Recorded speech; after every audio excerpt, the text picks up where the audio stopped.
नमस्कार, मिथिला मैसेज में आपका स्वागत है। मैं मनोज और दरभंगा के वार्ड 16 पर हम लगातार बने हुए हैं और हम बता दें आज संभावित प्रत्याशियों के अलावा पूर्व मेयर गौरी पासवान और प्रत्याशी नंदकिशोर यादव, अब एक और प्रत्याशी जो जन अधिकार पार्टी से संबंधित हैं चुनचुन यादव, उनसे भी हम बात करेंगे। लेकिन हम उसके बाद हम पूछेंगे दरभंगा के वार्ड 16 के पार्षद सोहन यादव से भी। तो तमाम जनता से कहते हैं ये कार्यक्रम देखें और चयन कीजिएगा, क्योंकि फिर आपका 5 साल का सवाल है। चुनचुन जी, सबसे पहले सवाल हम सभी से ही पूछ रहे हैं, वार्ड 16 को बर्खास्त कर दिया गया, यानी आप भी बर्खास्त हैं, पूरी जनता बर्खास्त है, पार्षद बर्खास्त है, कैसा लग रहा है आपको? सबसे पहली बात तो मिथिला मंच का धन्यवाद देते हैं ताकि आप नगर निगम चुनाव 16 में आए हैं, तो मिथिला मंच का हम सबसे पहले धन्यवाद देते हैं। साथ में आपके कैमरामैन और मनोज भी आपको भी धन्यवाद देते हैं। हम बताना चाहते हैं कि बर्खास्त हमारे पार्षद महोदय हैं, जनता बर्खास्त नहीं है। जनता तो चुनकर उनको भेजा था और बढ़िया मत से जीत दर्ज किए थे उस समय में, और जनता हमारे वार्ड 16 की पूरी जनता का विश्वास उन पर था। लेकिन पता नहीं किस कारणवश उन पर दाग लगने का काम हुआ नगर निगम में, और नगर निगम के इतिहास में ये पहली बार है। मनोज बाबू ध्यान से सुनिएगा, क्योंकि नगर निगम में आज तक हम लोग जब से मैंने इतना बड़ा हुए हैं आज तक कभी सुने नहीं नगर निगम में इस तरह का बात होता, और किसी पार्षद या स्थायी समिति मेयर डिप्टी मेयर पे भी FIR दर्ज हो, मतलब और बर्खास्त हो। तो पहली बार हम सुने कि बर्खास्त हुए हैं हमारे वार्ड 16 के पार्षद। और आपको बता देना चाहते हैं कि जनता तो चुनकर भेजती है ना यहाँ से, वहाँ नगर निगम में जाने के बाद क्या सही क्या गलत होता है वो तो पार्षद महोदय को करना था। नहीं, आप चुनचुन हम कहेंगे ये जवाब आपको देना पड़ेगा। आप संभावित प्रत्याशी, आप चुनाव लड़ रहे हैं ना चुनचुन जी? जी जी बिल्कुल चुनाव लड़ रहे हैं। चुनाव लड़ रहे हैं तो जनता आपसे भी पूछेगी ना कि आखिर इतने दिन इस पार्षद की वजह से क्या क्या कार्य हुए। कुछ लोग ये आरोप भी लगा रहे हैं कि आपका और सोहन यादव का साठगांठ भी है, अभी आरोप भी लगा आप पर। जी क्या बोले? आपका सोहन यादव से साठगांठ का भी आरोप लग रहा है। जी बिल्कुल नहीं, चुनाव लड़ रहे हैं और हम अपने बलबूते चुनाव लड़ रहे हैं, किसी के भरोसे चुनाव लड़ने का काम नहीं करते हैं। और आप मनोज बाबू ये जानते होंगे कि हम कितने लोगों को कितना मदद करते हैं कोरोना में, और कोरोना जैसी महामारी में आप भी अस्पताल में हुआ करते थे और हम भी अस्पताल में हुआ करते थे, याद होगा आपको।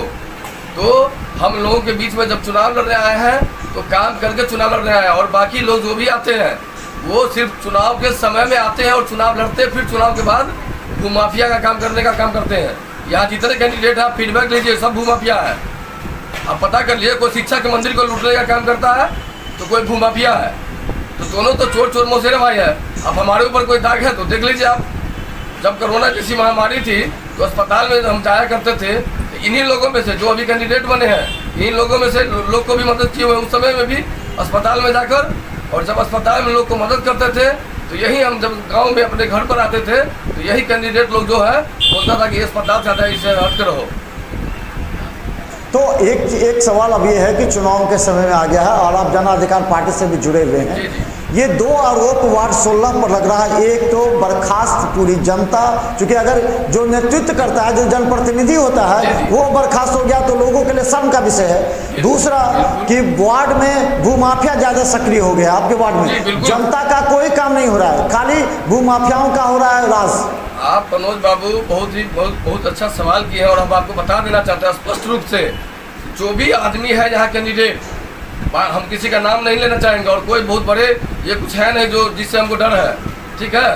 तो आप स्पष्ट रूप से देख लीजिए कि वर्तमान के जो पार्षद थे वो हो, या और जो कैंडिडेट आए हैं, पूर्व में महापौर हैं, या और भी जो लोग हैं, कोई शिक्षा के मंदिर को लूटने का काम करते हैं, तो कोई जमीन को भूमाफिया में मतलब अव्वल दर्जा प्राप्त किए हुए लोग, जो भी है सब भूमाफिया है। और आप बता दीजिए कि कहीं कुछ ऐसा आपको देखे हैं गलत गतिविधि में देखे तो बता दीजिए। गौरी पासवान ने कहा कि इस 5 साल से पहले जो उन्होंने विकास के काम किए थे मेयर और पार्षद के रूप में, वही काम हुआ, उसके बाद कोई काम नहीं हुआ है। आपके नज़र में क्या क्या काम हुआ 5 साल में वार्ड में? आपको हम बता दे रहे हैं, गौरी पासवान जी पूर्व में महापौर रहे, 2 टर्म महापौर रहे, आपको पता होगा, ठीक है। और महापौर रहते हुए में वो अपने घर के पास का जल निकासी का समस्या आज तक दूर नहीं कर पाए हैं। दूसरे की बात छोड़ दीजिए, अपने घर के पास 3 फीट उनके घर के पास अभी भी पानी लगता है, जो अभी के वर्तमान पार्षद भी नहीं दूर कर पाए और न वो दूर कर पाए थे, ठीक है। और पूर्व में महापौर रहे हैं, मैंने माननीय गौरी पासवान जी पूर्व में महापौर रहे, और अभी क्या कर रहे हैं विगत 4 साल से 5 साल से, और हमको तो लगता है कि भूमाफिया में उनका भी अव्वल दर्जा में नाम होगा। यहाँ कोई धोबिया पोखर भरने का काम करता है, तो कोई गड़िया चौर में जमीन बेचने का काम करता है। तो यही तो इन लोगों को बाकी रह गया है, बाकी कुछ क्या है। वार्ड में जनता से इन लोगों को मतलब है। अच्छा ये बताइए, आप प्रत्याशी के रूप में हैं इस बार, आप क्या क्या मुद्दे को लेकर के चुनाव मैदान में जा रहे हैं? देखिए, सबसे पहली बात तो मुद्दा यहाँ शिक्षा का, स्वास्थ्य का और यहाँ जल निकासी का बहुत बड़ा मुद्दा है। अब स्पष्ट रूप से देख सकते हैं हमारे वार्ड 16 में जो भी विद्यालय है, सरकारी विद्यालय हो या निजी विद्यालय हो या हमारे विद्यालय, हमारे वार्ड के सबसे बड़ा विद्यालय ज्ञान भारती पब्लिक स्कूल, उसका स्थिति भी जाकर आप देख सकते हैं। तो इसलिए कंप्लीट हम मुद्दा को लेकर हम मुद्दा विहीन राजनीति नहीं करते। हम इन लोगों की तरह हमें मतलब चुनाव आया तो अभी जनता के बीच में जाएंगे हम पैर पकड़ने, प्रणाम चाची करते हैं, बाकी उसके बाद हम क्या हो जाएंगे, ऐसा नहीं है। लगातार हम जनसंपर्क में रहते हैं और जनता के बीच में रहते हैं। चाहे चुनाव का परिणाम जो भी हो, हम जनता के साथ खड़े थे, खड़ा है और आगे भी खड़ा रहेंगे। एक बड़ा आरोप पार्षद पर लग रहा है कि वो बर्खास्त हैं, लेकिन अभी भी गैर कानूनी रूप से जो विभागीय काम है वो कर रहे हैं, ऐसा आरोप लगा है। तो आप क्यों नहीं आप लोग आवाज़ उठाते कि अब इसको सीधा नगर आयुक्त के संरक्षण में, नगर आयुक्त के अभी जो बर्खास्त के बाद क्या क्या साफ सफाई, कचरा उठाव हो रहा है, जल का घर में पानी आ रहा है, क्या क्या हो रहा है आपका? देखिए, कंप्लीट ये है कि हम लोग के लिए दुर्भाग्य की बात तो सही में है कि हमारे वार्ड में वार्ड 16 के पार्षद बर्खास्त हैं। तो दुर्भाग्य की बात बिल्कुल सही है आपका। बिल्कुल हम लोग के लिए बहुत दुखी भी है कि हमारे वार्ड में 16 पार्षद के रूप में चुन के हम लोग भेजे नगर निगम और इन पे आरोप लग गया। तो कहीं ना कहीं गलत तो है भैया, तकलीफ तो है। अब इनके ऊपर आरोप लगा है और कोई भी बात ऐसा है तो न्यायालय में है। न्यायालय, चूँकि न्यायालय के ऊपर भरोसा हमें, न्यायालय जो सही होंगे, दोषी होंगे तो कार्रवाई तो बिल्कुल होना चाहिए इनके ऊपर। नगर निगम में जनता चुन के भेजती है लूट मचाने के लिए थोड़े। तो एक सवाल और है, अगर मान लेते हैं कि सोहन यादव चुनाव में खड़ा नहीं होते, हालांकि अभी तक चुनाव में वो उनकी पत्नी या फिर किसी को खड़ा करने की बात कर रहे हैं, अगर वो नहीं होते तो ऐसी परिस्थिति में क्या लगता है कि सोहन यादव का साथ आपको मिलेगा जैसे चर्चा है? देखिए, जो भी लोग कोई साथ देने आएंगे तो हमें साथ हम लेने में हमें कोई आपत्ति नहीं है, लेकिन अगर साथ नहीं भी देते हैं तो भी हमें कोई दिक्कत नहीं है। हम मजबूती के साथ हैं, अपने आप को मजबूत महसूस कर रहे हैं और पब्लिक के बीच में हमेशा रहे, जनता के बीच में रहे हैं। हमें जनता पर भरोसा है।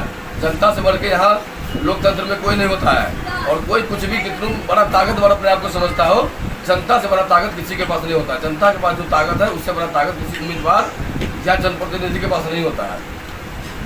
तो धन्यवाद। हम बता दें हमारे साथ चुनचुन यादव हैं जो वार्ड 16 के प्रत्याशी हैं, कर्मठ भी हैं और लगातार उनको कई क्षेत्रों में कार्य करते हुए देखा जा रहा है। अब सवाल यह है कि अभी हम आपको दरभंगा के 3 जो प्रत्याशी हैं संभावित, गौरी पासवान पूर्व मेयर, नंदकिशोर यादव और चुनचुन यादव, इन 3 का हमने दिखाया है जो 3 प्रबल दावेदार हैं। इसके अलावा अब हम दिखाएंगे सोहन यादव का, क्योंकि सोहन यादव की वजह से ये वार्ड पूरी तरह बदनाम हो चुका है। अब इसको उबारने के लिए जनता क्या करेगी? अंतिम में क्या संदेश देना चाहते हैं आप चुनचुन यादव, जनता के नाम? जी, जनता के नाम क्या संदेश देना चाहते हैं? देखिए, हमारे यहाँ की जनता जो भी वार्ड 16 की जनता है, आम जनता के साथ हम रहे और आम जनता हमारे साथ भी है। आम जनता यहाँ के बहुत ही सहनशील है। हमारे यहाँ वार्ड 16 के जो भी जनता है, हम लोग के यहाँ को बड़ी शांति प्रिय ढंग से हम लोग रहते हैं, इसमें कहीं कोई दिक्कत नहीं है। और जनता को हम इतना ही कहेंगे कि आप सिर्फ वैसे जनप्रतिनिधि को चुनने का काम करें जो आपके लिए हमेशा खड़ा हो, आपके लिए सदैव तत्परता के साथ आपके दुख सुख में साथ दे, वैसे जनप्रतिनिधि को चुने, ना कि किसी भूमाफिया को, किसी दबंग को। ऐसे लोगों को चुनने का काम नहीं करना चाहिए और अच्छे लोगों को चुने। तो चलें, धन्यवाद। हम लगातार हर वार्ड में व्याप्त अनियमितता और पार्षद ही नहीं जो संभावित उम्मीदवार हैं उनके चेहरे को भी सुनाते हैं, दिखाते हैं। गौर से देखिए, निर्णय लीजिए, वरना 5 साल फिर आपको पछताना पड़ेगा। इस कार्यक्रम के बाद हम वार्ड 16 में खुद उतरेंगे जनता के बीच और जानना चाहेंगे कि आखिर वार्ड की क्या समस्या। देखते रहिए मिथिला न्यूज़। धन्यवाद चुनचुन जी।